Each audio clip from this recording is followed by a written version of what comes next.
Charleston County has filed a lawsuit against the State Infrastructure Transportation Bank over the future of 526. In this edition of Quintin's Close-Ups, I speak exclusively with Dana Beach of the Coastal Conservation League. And be sure to download the free Quintin's Close-Ups app in your Apple or Google Play stores. Well, Dana, it is so good to see you again. Thank you, Quintin. It's always nice to have you. Likewise. Well, let me jump into the headline, and this is from ATNews4.com. It reads like this: Charleston County files lawsuit against South Carolina Transportation Infrastructure Bank. Let me get to the article. Officials with Charleston County say a lawsuit was filed Thursday against the South Carolina Transportation Infrastructure Bank. The suit follows years of discussion and failed talks to move forward on the completion of I-526 and alleges a breach of contract. What is a breach of contract in your mind when you think of this? Well, I am completely puzzled by the lawsuit because the Infrastructure Bank has simply asked the county to explain how it's going to pay for the rest of the project. And the county has failed to provide any specific source of funding. So the Infrastructure Bank has a responsibility to the taxpayers of the state to make sure that a project that they are involved with is one that will actually be built. So it made complete sense that they would ask for a presentation of sources of money, in the same way that when you take a mortgage out, the bank asks you how you're going to pay it back. Right.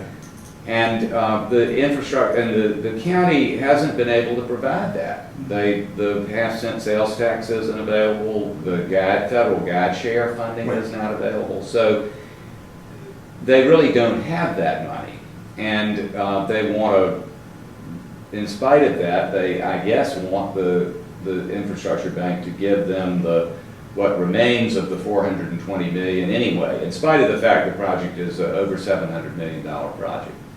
So but to the point of the lawsuit, I don't understand it. I don't see how there could possibly be a breach when the Infrastructure Bank is simply carrying out its fiduciary role of ensuring that the projects they fund are on sound financial footing. Let me get to something very interesting, because obviously Vic Rawl, who was the chairman of Charleston County, he says this, quote, "How do you negotiate when the status is a terminated contract? And yet we're certainly willing to negotiate to keep the project online or to complete the project. So it's really a conundrum. Is it a terminated contract?" There's never been any notice of termination. There's never been any indication on the part of the Infrastructure Bank that they are terminating. They've just said this project is one that we have committed funds to with the understanding that it's going to be built, right? I mean, you don't want to just give the county money if the county can't do what they say they were going to do with the money. You know, again, it's just like any other grant maker or creditor, ensuring that the recipient is sound and worthy of receiving the money. You would want that. Any taxpayer in South Carolina would want to make sure that investment was not going to be wasted. Regardless of what you think of 526, whether you love it or hate it, you want to make sure that it wasn't, you weren't just turning over almost $500 million to an entity that was not going to be able to execute. Let me get you to last week. That is not next week. This is the article from Channel 4's website, and it says this, quote, "Most recently, a much anticipated meeting with community leaders and CIP board members ended again with a project in limbo. The board voted to delay discussions of the project at that July meeting until August." So why they're stalling in your mind? Well, we were frankly disappointed that there wasn't closure, and that the CIB did not say, you haven't done what we asked you to do, you haven't produced your credit worthiness and proof of that, and so we are going to reprogram the money for other purposes. Obviously, the contract, again, not to get too much into the minutia and the legality, but a contract is that the SIB is providing funding that is money made available by the state of South Carolina's taxpayers. It's not the money, it's not the South Charleston County's money, it's not the SIB's money. In some respect, it's money that the taxpayers have contributed. So that they're doing that with the understanding that this project will go forward. If it can't go forward, it's logical that they would want to figure out how to best use the money in some other way. And in fact, they've asked the county to provide a list of alternatives. And we have them, Lord knows. Right. We were just talking about the flooding. Right. We've been hearing about this concern and need for $100 million to rebuild the low battery, which is a lot of money in a way, but when you think this is $420 million, Right. and that doesn't even that gets you about halfway there with the project, then it's a staggering sum of money. So, which is the good thing. I mean, it's good because we can use it. We can use it on the bus rapid transit. We could use it on the flyover at Highway 17 and Main Road. We could use it to improve Main Road so that it doesn't flood when it rains hard and the tide is high. There are innumerable projects that we need it for, and they way outstrip the $420 or $720 million. But this is the single largest available source of funding to do what Charleston County and the Tri-County need to do with respect to drainage and transportation. And they need to shift gears and say, let's sit down with the SIB and come up with a package that they would support. And the SIB has invited them to do that, and they just haven't been able to put a package together. That has me thinking, okay, with all of this stalling with negotiations and lawsuit, how long will it take for them to really complete by 26 in your mind? Well, even if this, with the lawsuit means things will be delayed beyond what they would be, but even if they drop the lawsuit tomorrow and if the opponent said we love the project and the county said we'll try to find some money, and where they would find it, that would take a while. But let's just say they even were able to find it, which they haven't yet, but let's say they were. The planning, the engineering, the construction, it's well into the next decade before this thing would actually be up and running. Now, we argue that it won't provide the benefits that the proponents say it will. But even, let's just concede for a minute, maybe it provides some benefits for a while. Even so, we're looking at, almost a decade off. And we have problems that have to be addressed today. And we have solutions that need to be funded today. So the commute time could be reduced for people who live West Ashley and on James Island and Johns Island immediately. Not immediately, I don't want to fall into the same trap of 526 is going to be built tomorrow, but much, much quicker. 2 years, 3 years, if we were to begin, for example, the work on the flyover at 17 and Main Road, that could probably be finished by, say, early 2020, 2019, 2020, but many, many years before 526 would ever be finished.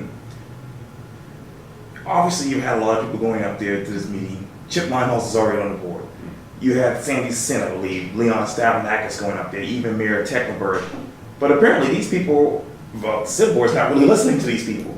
So who's that ideal person that should go up there and articulate, hey, 526 needs to be completed?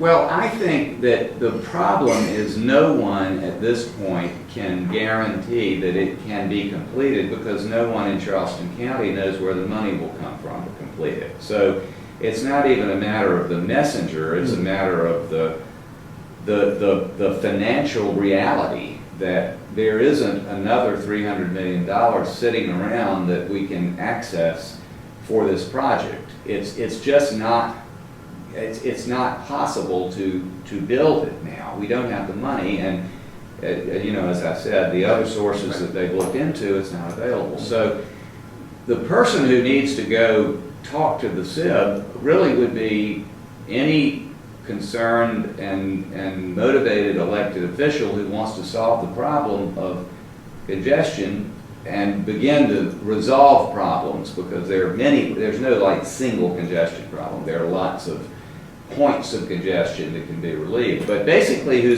could sit down with the SIB board and say, here are the things that are really priorities for us. They're the backup on 17, the Maybank Highway backup, which by the way is moving along. That one is that intersection at River Road will be, shortly that project will be constructed. Taken an unbelievable amount of time for reasons that are mysterious to me and everybody else I've talked to. But anyway, I think what we really need is somebody who can negotiate the best outcome possible given the financial limitations we have. And the best outcome possible is another package of Charleston County projects that will help resolve the problems that people face every day.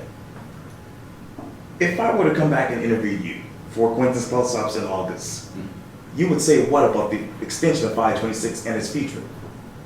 Well, I think they've, again, the SIB has given the county another month. Right. That isn't gonna, there's no way, there's no unknown place that money will be found in a month. That extension really was pointless, because the same circumstance that has confronted the county since January of 2016, which is when they first began this, really December 2015, which is we don't have the money. They still aren't going to have the money. So in August, the story is not going to be any different. The only thing that will be different in August is we'll have wasted another month. And we will not have moved forward on projects that can actually begin to really solve problems. And at some point, frankly, the SIB and the state, it's not just the SIB, it's the people who basically established it in the legislature, not only from Charleston, but from Columbia and Greenville and Florence.